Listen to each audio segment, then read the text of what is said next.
So we are gonna start. Thank you everyone for joining the panel Breaking the Code of Influence. It is a challenge when guys upstairs are having a birthday party, but thank you very much for coming. We are gonna make sure it's going to be worth your time. So yes, it is 2025. But we are still talking about diversity, equity, and inclusion, which might seem surprising, especially since in some places, just mentioning DEI feels like bringing pineapple to a pizza party. You don't know whether people will like it or if they will throw you out. But here's the thing. We wouldn't need to have these conversations if we would be done and over with that. And we are not, especially not in tech, I think, but you feel free to correct me. But sometimes it feels like DI in the IT world is treated like that one annoying software update. Always postponed, never fully installed, and often misunderstood. So I am genuinely looking forward to have this conversation, to talk honestly about where we are, what's working, and what could and should be done better. And we have excellent panelists here today with us. I'm going to start with Patricia Maya. She's a director at Archiconsult, part of the Dynamics community for over 20 years, right? Focuses on internet projects, international projects, and serves on the board of diversity in Dynamics. Got that right? Yeah. Roman Kuhar, he's a sociologist and professor at the University of Ljubljana, Faculty of Arts, researching gender, human rights, and the rise of anti-gender movements. Thank you for being with us. Elena Baeva is the founder and CEO of 365 Talent Portal and a long-time leader in the Microsoft community.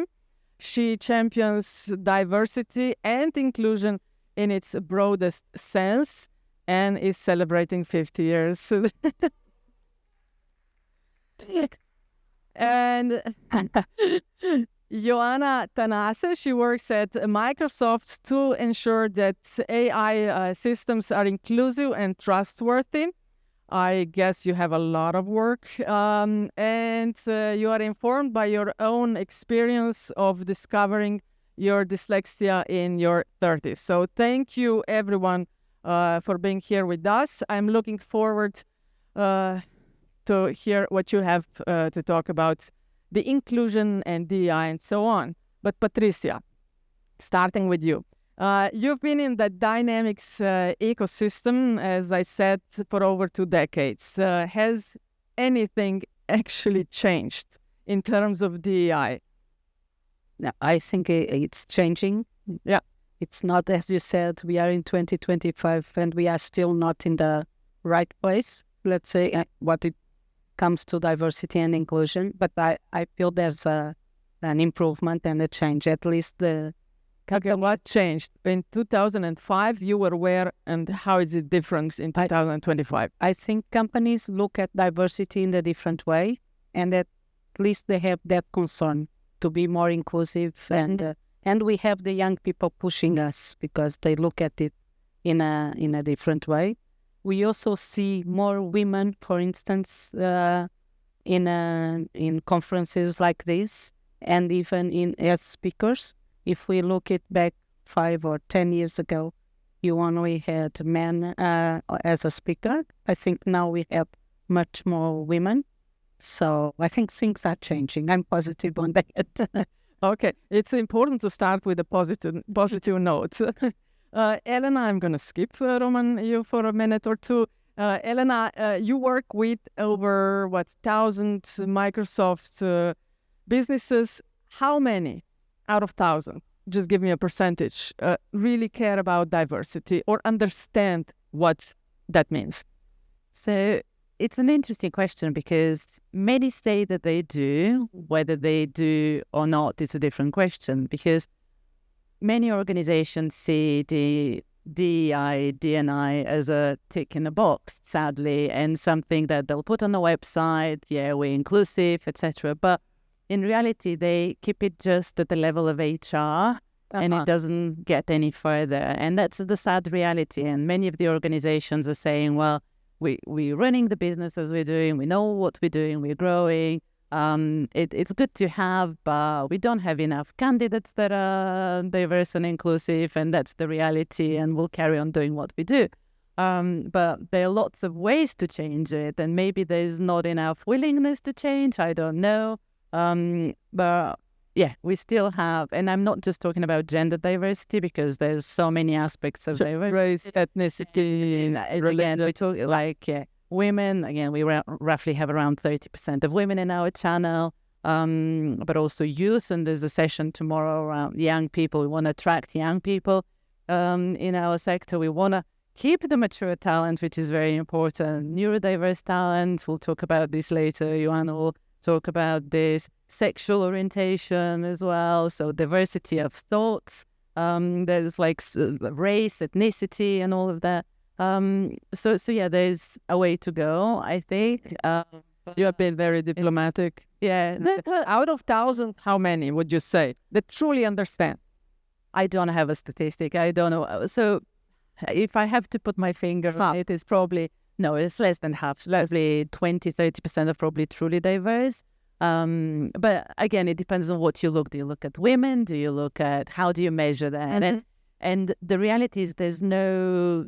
I mean, Women in Dynamics did a survey a few years ago, but there's no central survey that we can have in our channel to say that many women, that many neurodiverse talents, that many youth. There's no measurement as such, and it's just based on the feel. And sadly, people like to hire and be with people like themselves, and it's the natural. And we'll talk about the psychology, I'm sure, later. It's very uncomfortable hiring different people from you, and some people call it outside of a culture fit, and it's a whole different conversation. Do you want to challenge that thinking? And it's like, what brings the benefit of having diverse culture?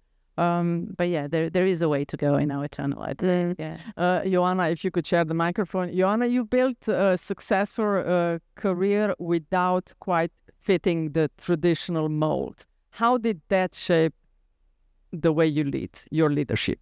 And I'll give a little bit of background, because you mentioned that I joined Microsoft straight out of university, and I didn't know a lot. Actually, I didn't know anything because school didn't quite prepare me for the corporate world. And then I've been lucky enough to have a career projection that allowed me to work with very different people from very different companies. And 3 years ago, after I got my dyslexia diagnostic, I realized that accessibility is where I want to be. And needed a career pivot. I think for me, having the journey that I have, it showed me that, one, you don't have to fit to the mold. And oftentimes the mold is self-imposed, because we tell ourselves, well, I told myself, this is who I am, this is what I can do, and this is the box I have to stay in. And really, it was a self-imposed box. Nobody told me that I have to stay in that box. It was a decision I made. And I think with the diagnosis, in my case, it suddenly became a norm of, right, so the identity I thought I had is not quite the full identity I actually have. So how can I do other things that increase my career and become true to who I am? And I think it just gave me permission to be, and not to take what I thought to be real as the whole truth. Was there any particular moment that you said to yourself, okay, let's stop with that. I'm having what I have, and, just go for it, without thinking of, I'm not fitting the traditional?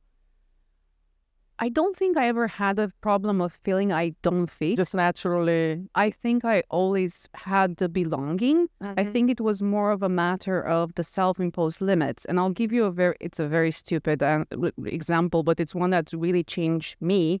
I remember when I started my career, I got the feedback from actually an external person saying that, you're very unprofessional because your emails often contain typos. Now, disclaimer, dyslexic people are not great at typing. It's not necessary for the lack of effort or for the lack of practice. It's just part of my identity. And with the diagnosis, it gave me permission to be. And now I have in my email, like, I'm dyslexic. This email will contain typos. And just that switch of mentality allowed me to see the world around me and myself differently. Roman, since you are a professor, the only professor here among us, we're going to ask you for some theoretical background, but not too much, with some, maybe case studies. But we are having like lots of these panels and talk about DEI, especially with Agent Orange in the White House. I would say that everyone knows diversity, what DEI stands for. Diversity, equity, inclusion. But what it really means, what is DEI and what it is not? Yeah, DEI is diversity, equity, inclusion, and historically it actually comes from the civil rights movement in the United States. So in its origin, it's a very American concept, but here in Europe we are also using it. The baseline is the anti-discrimination approach, the fairness towards all the people and the diversity that exists among us. So I guess the easiest way to explain it, and it has been explained like this before, is to use the metaphor of a party. So diversity is the question of who's invited to the party. If you don't have the invitation, that's the first problem, right? Or if the party are only tall people or boring people or, something like that. So this is the diversity, and the diversity part seems to be the easiest one, just like you mentioned. It is checking the box. And unfortunately, also research show that this is usually where this diversity, equity, and inclusion, the story stops there. Equity is about equal outcomes. So in terms of the party, it is whether, what kind of food is served, or if you're non-alcoholic, but only alcoholic drinks are served at the party. So the question is, if I'm invited to the party, can I also enjoy this party? Can I be an equal, part of the party? And then the inclusion is usually explained as the invitation to dance, in a sense that, it's not only that you're invited and you might even drink a non-alcoholic drink if you don't drink alcohol, but if you sit, at the side of the room and nobody is communicating with you, or, you are an outsider, that's not inclusion, right? Some go even further.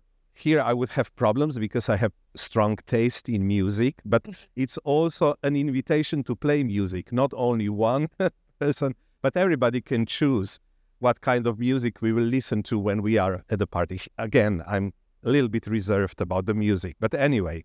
So this is how it works, right?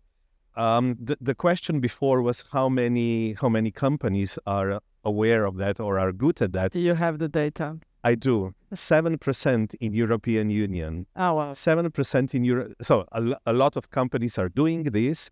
The question is to what extent, and it's a complicated measurement, and I'm not supposed to go into that, but basically the research showed that 7% of companies with more than 100 employees execute this diversity, equity, inclusion in a way that it has really changed the organizational culture. So it's not only the tick of a box or something that you put on the website, but there has been a substantial change in the organization.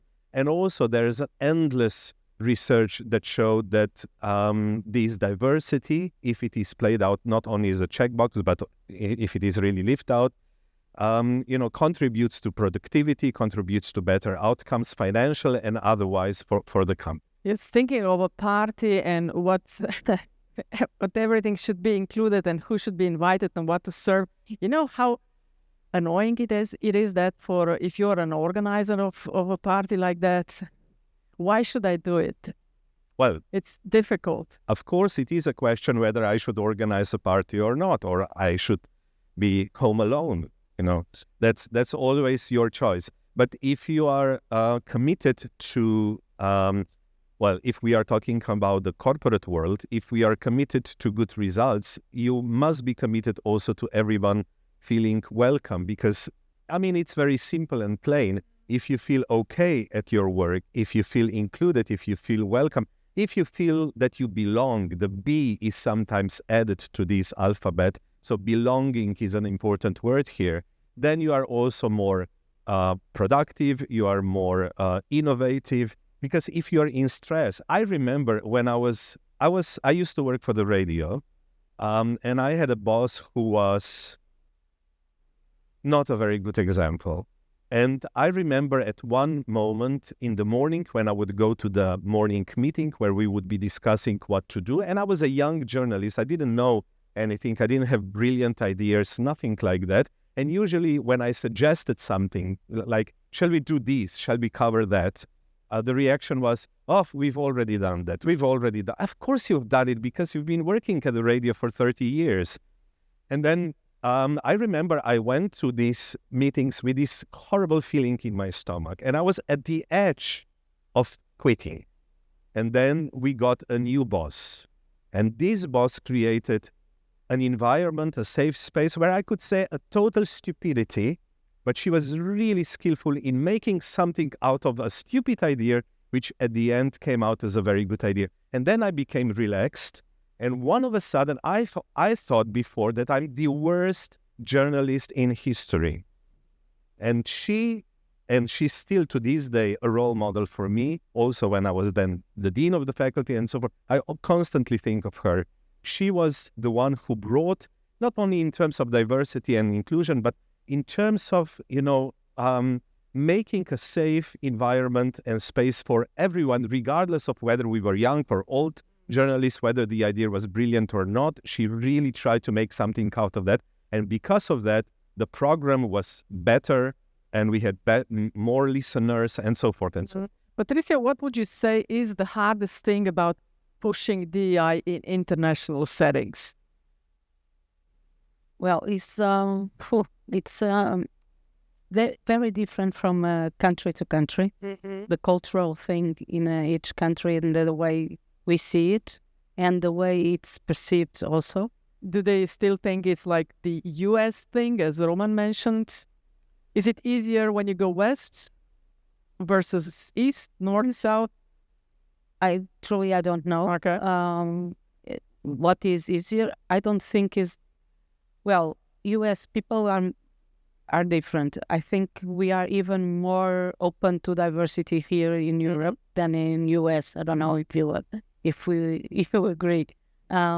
But I feel that it's not just it's a cultural thing, and you have countries much more conservative, and you have countries much more open to. How do you approach? I wonder when you go to countries that are a bit more conservative. I think it's a question of listening what you need. It's a question how you feel, and that spirit of belonging. Mm-hmm. It's what's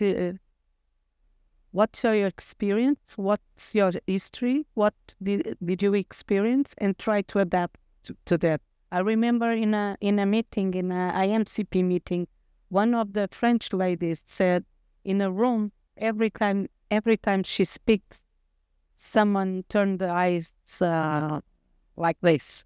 And it was something that for her was really, really uncomfortable and made her not to speak, of course, because everything she was saying, and that made me think if that happened in the tables that I was sitting at, and not just, again, I'm talking more about women because it's my experience, but sometimes we have the same with even older people. I don't know, not just to say the younger ones, but older people, or even people from a different ethnicity. Because sometimes something that for us is completely normal and current, for them is unusual. So, for instance, just we have in our booth a little bottle of wine. One of the things that I always ask is if you drink. If not, we have another special gift, because we have to pay attention to these small details that here in Europe, most of us like to drink. But if you go to, you have different people from different countries. You have to pay attention to these small details. So, yeah, it's a cultural thing that you have to bear in mind. Thank you. Elena, you lead the Global Diversity and Inclusion Committee. It's a big title, big mission. What is the one or two DEI myth you wish would already die? Sorry, was The one DEI myth that you might, something that you myth. wish. Okay, myths. Yeah. So, and just to clarify, when you say the DEI committee lead, so this is within the International Association of Microsoft Channel Partners. And before that, I wanted to share something that we've changed last year, before the changes in US, based on observation of how our messaging was landing, because we were running a lot of events for diversity, equity, and inclusion, and we were preaching to the preachers. We were preaching to diversity, equity, and inclusion to people like you who already care about it. And in a way, we wanted to reach the audience beyond that, to people who weren't aware, who weren't open, and always thought DEI is not for me. So we wanted to make the diversity, equity, and inclusion conversation inclusive of those people and to invite them to the DEI party. And we did that by renaming the Committee to Workplace of the Future, because this invites other people to the conversation, to the party, where we talk about people and culture, that every organization cares about that. And as part of the message, we include diversity, equity, and inclusion. And going back to the myth, is we demystify the myth that DEI is a soft thing, that it's okay to have, but it's not really serious. So when you approach it for perspective, well, you employ people, and yeah, you might have the best strategies, the best product, but if you don't have the right culture, and if you don't treat your people well, like you were saying in your example, they're going to leave. Or they might not want to join your organization if you do not have an inclusive culture where people feel like they belong and where they will be heard and whether their voice matters.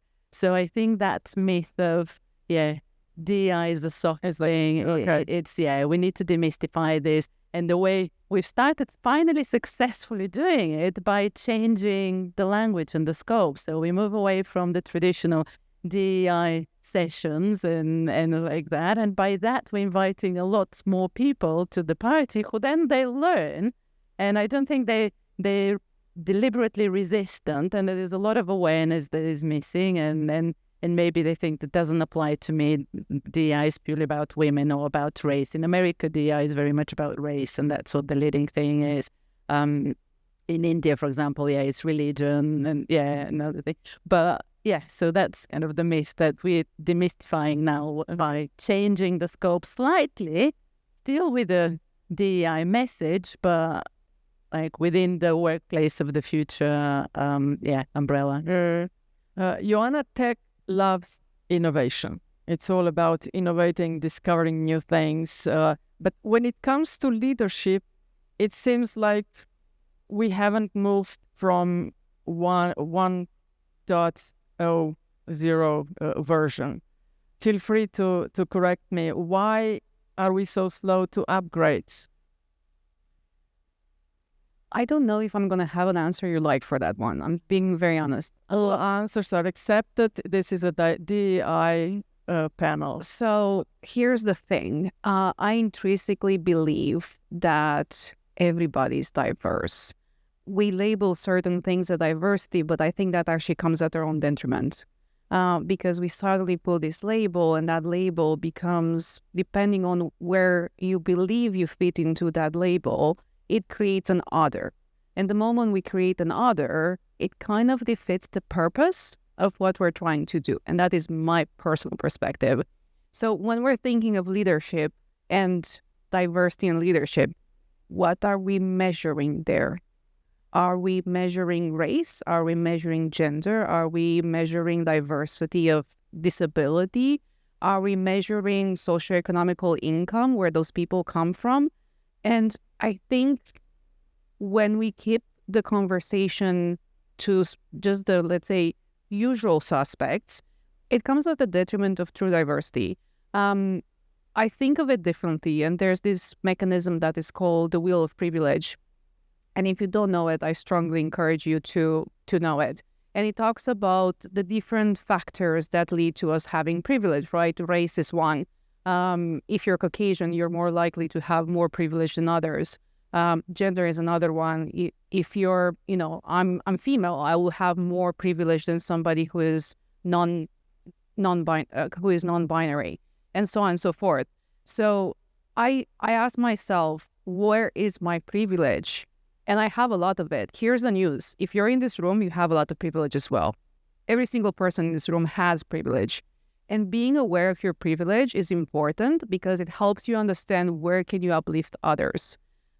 So yeah, I want to switch the conversation for what are we counting, and then how do we ensure that at the full spectrum of the human condition, people have what they need to thrive. And oftentimes, this is a personal thing, we also have to ask ourselves, does everybody want to be in a position of leadership? And how do you define leadership? Is leadership being the CVP of your organization, or is leadership leading that project that you're really interested about? In my own career journey, one thing I told my manager, I have zero interest of being a manager ever. Not going to happen. It's not my thing. Instead, for me, leadership is leading those tough technical discussions that I'm interested in. So I think we're missing part of the story where we're taking out human identity and we're taking out even human choice by just referring to that. Some think that DEI is a sort of a woke idea.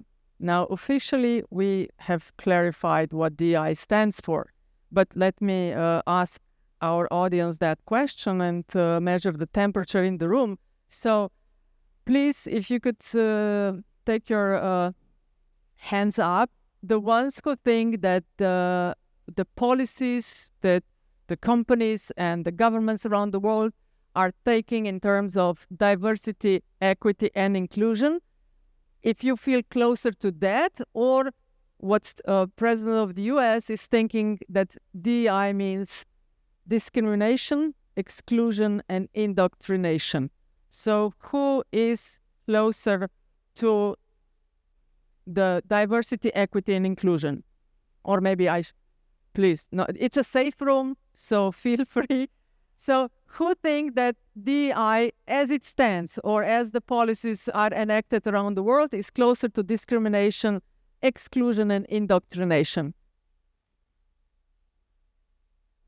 Okay, only gentlemen, 3 gentlemen. Do we have any female? We still have them. For the first one. Stay. I'm not sure. So if you wanted to say something? No, I was saying, I think you missed up with the question because I think they were answering to the other one. Okay, so no one is close to the Trump interpretation. But Roman, you studied anti-gender movements around Europe. What should, do you think that what is happening in the US at the moment, reversing these policies all over, is something that is coming to Europe? It has come to Europe. It's not something that it is in the future. It is pretty much in present tense. We see anti-discrimination legislation being adopted. We see in my world of academia certain topics and certain issues being cancelled. We see, well, in United States, the term diversity was even prohibited, and we talk also about biodiversity and, not only about the diversity that we talk about, and I fully agree that we are all diverse in that sense, because as soon as we talk about inclusion of those who are different, we create the norm and we place ourselves as the norm, and then we define, and then the others, right? The different ones. So yeah, we are all diverse. It is here. I don't know to what extent one can make sense of the politics by Donald Trump. I have to be quite honest here. But it is true that this diversity, equity, and inclusion and woke and everything that comes with that is very useful and handful scapegoat in the politics of exclusion that is taking place. By saying that, I'm not saying that there aren't issues and problems and concerns when it comes to how diversity inclusion is being implemented, but to just eradicate everything with just one executive order without looking into any details, that's not really an evaluation. That's not a truthful goodwill evaluation, or how should I put it? So the rise of populist politics is always based on the creation of the distinction between the elite, and the elite is an empty signifier. Sometimes it's women, sometimes it's black people, sometimes it's politicians, sometimes whatever you want to put into that. And on the other side, it's the silent majority, or even silenced majority, right? And then there is the savior, the one who has a very simple solution to all the problems that the silent majority, the alleged silent majority, is experiencing.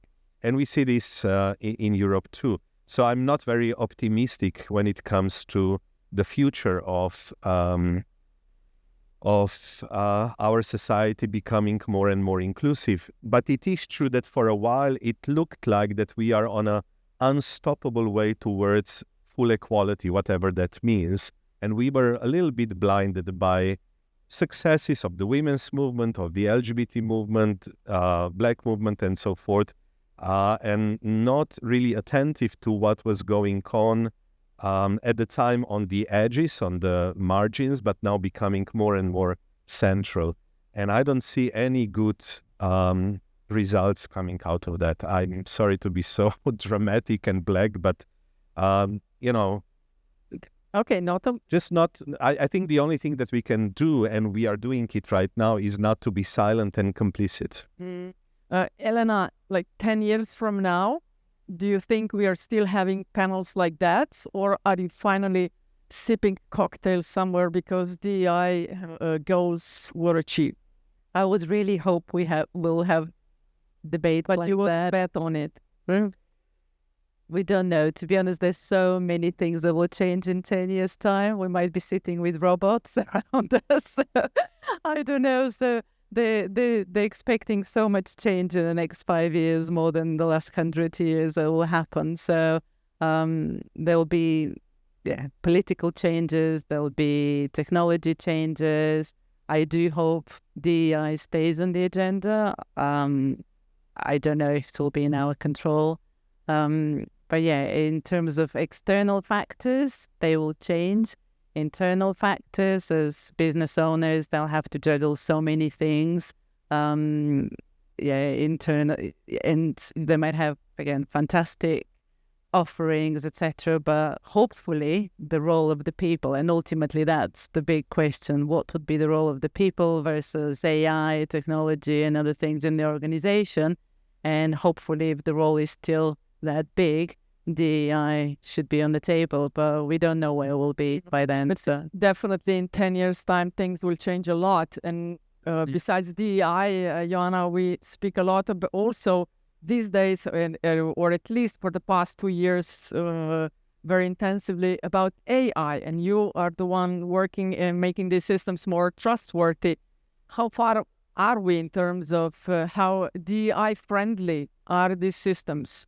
I think you're going to get different perspectives depending on the systems we're talking about, right? I can only talk about what I do. And at Microsoft, we have this view, and the principle of everything we do is something called the Responsible AI Framework or Responsible AI Standard. And we define what are the principles of, at the basis of everything we do, these are the principles. And I often get the question like, does that even matter? Yes, because in order to measure on the other side, if something is good or bad, you have to define what is good and what is bad. And the reality is, it's a journey. It's not something that we're going to solve overnight. It's not something that we have fully figured out. It's we are still discovering things to consider, and we're still discovering how we can improve the systems and how do we ensure that they represent human identity. And that is a very, very hard thing to even explain, let alone solve for. But the principles help, and I'll give you an example of something that I'm working on. So I work in the accessibility space. I worked heavily in terms of how are disabled people represented in these systems, and it's a mixed bag. We've made progress on things like, for example, in text-to-image models, autism and Down syndrome were really stereotypical in ways that the community felt that it's not representative of them. This is not who they are, and we were able to do community consultations and able to improve that. We still have other disability groups where the output is still not great. So the same thing needs to happen. But human identity evolves. And what we say is, this is representative of me today as a category of people, might not be true in 5 years because we evolve and we see ourselves differently. So those efforts will never stop because the way we see things evolves, and that's a great thing, often. So it's important to think of this as a governance process that never, never, never stops, really. And it's not perfect, and it's important to acknowledge that. Thanks. Patricia, how do you respond when someone from the upper management responds to your question or saying, we already have a woman in a leadership position, what more do you want? Now, how often do you have to choose between being strategic and, being vocal about DEI? Well, that's a very vague question. You were talking about the politics and the extreme way of doing things. And I think, just coming back before I answer you, I think being so extreme is not good. Not on one hand, not on the other one. And because, for instance, I do not believe, this is very polemic, but I do not believe that you need to hire a woman just because you need to have 40 or 50% of women. You have to hire a woman because she's skilled, because we think in a different way and it's good for you. So when the people answer me, and sometimes we have women saying, we don't need this because I have achieved, I'm in a leadership position, so the others also can do it. And I always say, yes, maybe we have to show that you could achieve that so that the others can also achieve it. So let's prepare them, let's coach them, let's do that. So it's not because you have someone that you are diverse. And even because sometimes we have the opposite. Maybe we have too many women and we need the opposite. That may, also happen. Again, I'm giving the example of gender because it's the one that But it's not the only thing. But it's not the only thing. So, yeah, I think we need to be diplomatic, but at the same time, try to show the why. Yeah, please go ahead. Can I add something? I absolutely love your point. I will make a blunt assumption, one that is true for myself. I don't think somebody wants to get the job because of their identity. They want to get the job because they're qualified for the job. Because otherwise it's a disservice to everybody, the company, yourself. And honestly, if you know that you're hired because of a label, it's the biggest insult possible. So instead, I think it's how do we ensure that we provide upskilling and we provide the resources that people need in order to succeed. It's another Microsoft example, I'm sorry, but that's the world I live in. As we're thinking of hiring processes, we have a neurodiversity hiring program because we realized, well, the standard interview process does not actually work for everybody. It's not about giving a job to somebody who is not the best candidate, but it's about allowing them the tools to show that they are the best candidate for the job. And I think that's the important distinction of you have to hire the best person, but you have to give them the right tools so that they can prove that they are the right person for the job. And just, And I also add, and also it's very important that you attract enough candidates by changing the job specs and the whole value proposition to be candidate focused and to think about what's in it for me to join this organization, and to move away from all these requirements listing that is like tick boxes of things you must have in order to apply, and make it much more inviting for candidates from diverse backgrounds to apply. And then you'll be in a position to pick and choose the right person.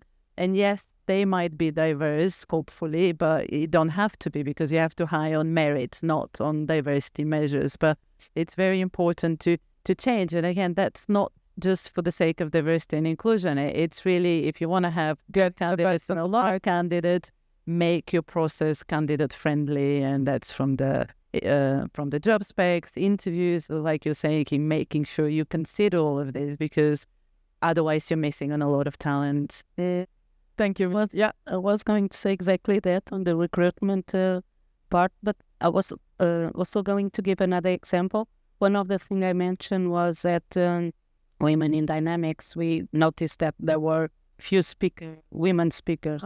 So instead of complaining about that, what we did was a program that you could apply, but then we were there to help you to prepare yourself for the session.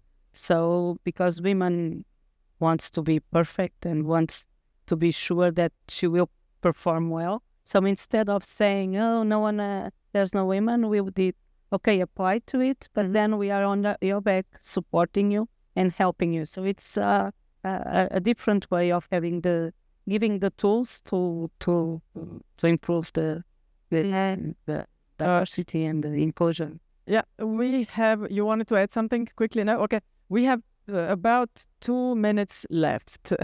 I know, we just started warming up. Roman, yours will be, I guess, the last one. If you had a minute left and you had a room full of CEOs and no one would interrupt you, me included, what uncomfortable truth about the inequality would you hit them with? Okay. What you were discussing before, I fully agree. If you hire a woman just because of gender, that's not DIY. I think we all agree. But the question is also, sometimes we hear that we always hire the best candidates regardless of that background, and that sounds neutral, and we also kind of agree with that. There's no problem with that, except that maybe if we complicate things a little bit more, we also have to ask how we define the best. Because if the best is always defined that a person comes from top 3 universities, has perfect English, which I don't, and so forth, then the best is maybe the fit, with the one that fits better, but not necessarily the merit. So in that sense, the thing is a little bit more complicated. But I would say, because I still have 1 minute. Yeah, just go for it. No, coming from my context, but whenever I talk about gender equality, and it's a little bit about linguistics also in Slovenian language, but I constantly get this feedback back, but we are not equal. Men and women are different physically, physiologically, and so forth. We cannot be equal. Yes, equality is not sameness. We are not talking about the same. We are talking about the equal, right? And then I usually hear, but men are stronger than women. Well, generally, yes, but when I go to a fitness, which I don't often, as you can see, and I see there a girl deadlifting 100 kilos, which I cannot do at all, then I wonder whether, these generalizations really work. And for most of our jobs, the physical power is not really the most important factor or not important at all. So, the fact that the higher we go, the more men are at these positions has nothing to do with our biology. There is nothing in our biological differences that would say men should be the bosses and women should be something less. And this is something that I am fed up with explaining, but at the same time, I also know that this biological determinism, right? Women cry because they are women. No, because the culture tells them that we boys cannot cry, and so forth. As I'm now a sociology professor, but this is something that come on. I can cry watching Rambo. So, Roman Kuhar, Patricia Maja, Elena, Baeva and Joanna Tanase, thank you very much for being part of this panel. If you have questions for them, they will be around, so just approach them, and I'm sure they will be happy to answer whatever question you have. But before you go, one more thing, please. Can we just say thank you for our audience because you chose to be here today. You chose to care about this topic. So thank you to all of you. Yeah, one other thing. Yes, We have one thing. please. And there is a session tomorrow morning at 9 o'clock about youth professionals. So please join because we do want to attract more young people into our space. So that will benefit everyone. So yeah, and we'll have Donna Sarkar from Microsoft. We'll have from agriculture. But yeah, Inez there. And yes, and Imogen, she's not here as well. So do join them. It will be an interesting discussion. So that's it for today. Thank you, Natasha, for hosting us. So Thank you very much, and thank you to all of you, and have a wonderful evening and the rest of the program. Sure. And if you're collecting the stickers, this is one of the sessions, so I have the stickers here.